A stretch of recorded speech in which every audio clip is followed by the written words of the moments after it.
Assalamualaikum, dear students. I'm your physics instructor Kiramat Khatak. In today's lecture, I will discuss the topic from class 9 physics. The title of this topic is satellite. ये chapter number 5 gravitation chapter का last topic है और इसमें हमने satellite और उसकी orbital speed जो है उसके बारे में डिस्कशन करनी है। सैटेलाइट जो है उसके डिफरेंट बुक्स में, डिफरेंट गाइड्स में मुख्तलिफ किस्म के डिफिनीशंस लिखे हैं। एक डिफिनीशन ये भी लिखा है कि a small object which revolve around another larger object. दूसरी डिफिनीशन ये है कि an object which revolve around a planet. तो डिफरेंट डिफिनीशंस है, लेकिन इस सब का कॉन्सेप्ट ये है कि सैटेलाइट जो है वो क्या है, वो प्लेनेट के इर्द गिर्द एक सर्कुलर ऑर्बिट में क्या करती है, रिवॉल्विंग करती है। एक ऐसा ऑब्जेक्ट जो एक सर्कुलर ऑर्बिट में एक बड़े ऑब्जेक्ट के इर्द गिर्द क्या करता है, रिवॉल्विंग करता है, तो उसको हम क्या बोलते हैं, सैटेलाइट। ये मेरा हाथ जो है इसको आप कंसिडर करो कि एक बहुत बड़ा ऑब्जेक्ट है और ये एक छोटा ऑब्जेक्ट है। तो ये छोटा ऑब्जेक्ट इसके इर्द गिर्द क्या करता है, इस तरह रिवॉल्विंग करता है। तो ये जो छोटा ऑब्जेक्ट है इसको फिर जब ये रिवॉल्विंग करता है बड़े ऑब्जेक्ट के इर्द गिर्द स्पेस में, तो फिर इसको हम क्या कहते हैं, सैटेलाइट कहते हैं। सैटेलाइट जो है उसकी दो किस्में हैं, एक है नेचुरल सैटेलाइट और दूसरी है आर्टिफिशियल सैटेलाइट। नेचुरल सैटेलाइट जो है वो कुदरत के बनाए हुए होते हैं, नेचर मेड, जो अल्लाह ताला ने बनाए हैं, जिसमें आपके पास मून जो है वो सब जानते हैं कि मून जो है वो नेचुरल सैटेलाइट है किसका, अर्थ का। मून जो है वो एक स्मॉल ऑब्जेक्ट है और अर्थ जो है वो एक प्लेनेट है।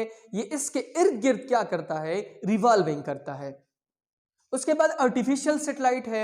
आर्टिफिशियल सैटेलाइट कौन सी सैटेलाइट है, ये मैन मेड सैटेलाइट है, इंसान के बनाए हुए सैटेलाइट है। और 1969 में स्पुतनिक एक सैटेलाइट थी जो USSR, United Soviet southern Russian federation जो है उसने लॉन्च किया था स्पुतनिक। अभी तो दुनिया जो है वो बहुत आगे चली गई है, सारे ममालिक जो है उसने अपने सैटेलाइट लॉन्च किए हैं। किसी ने डिफेंस पर्पस के लिए, किसी ने वेदर के पर्पस के लिए, किसी ने एंटरटेनमेंट पर्पस के लिए, किसी ने मैचेस दिखाने के लिए।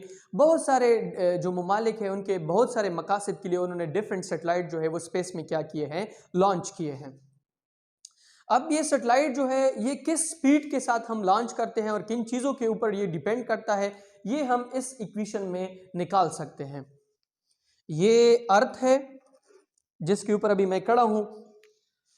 अर्थ के सेंटर से लेकर इस पॉइंट तक का जो डिस्टेंस है वो आर ई है, इसको हम बोलते हैं रेडियस ऑफ अर्थ। अब अर्थ के सेंटर से लेकर, ये तो आर ई डिस्टेंस है, इस सरफेस से लेकर यहां तक का सैटेलाइट तक का जो डिस्टेंस है उसको हम एच बोलते हैं, हाइट।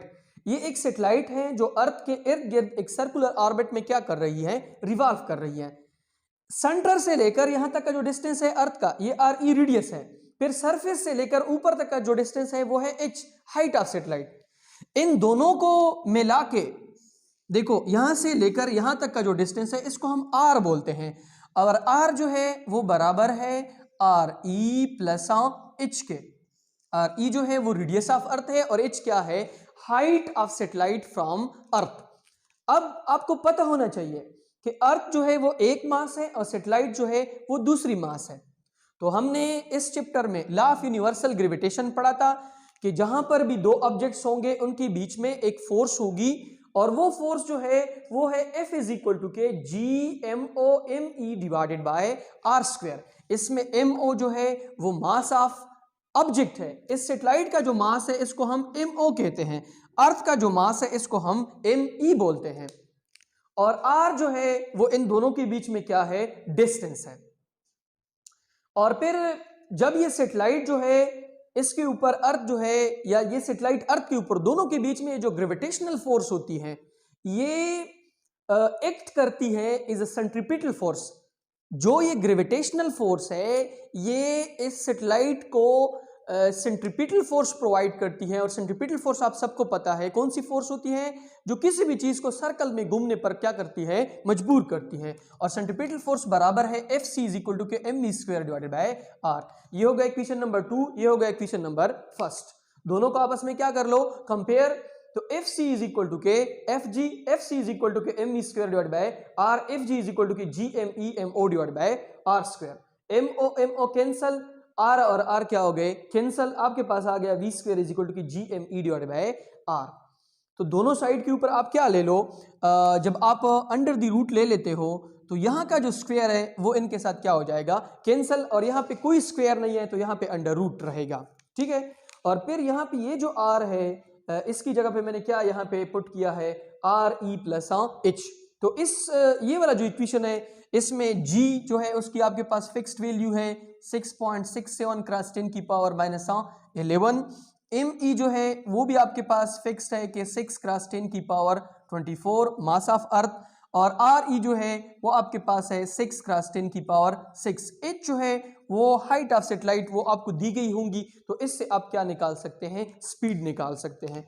इस इक्वेशन से आपके पास जो है कुछ रिलेशंस आते हैं, और वो ये हैं कि ऑर्बिटल स्पीड ऑफ सैटेलाइट जो है वो डिपेंड करती है मास ऑफ अर्थ, और रेडियस के साथ इनवर्स रिलेशन है, हाइट के साथ भी कौन सा रिलेशन है इनवर्स रिलेशन है।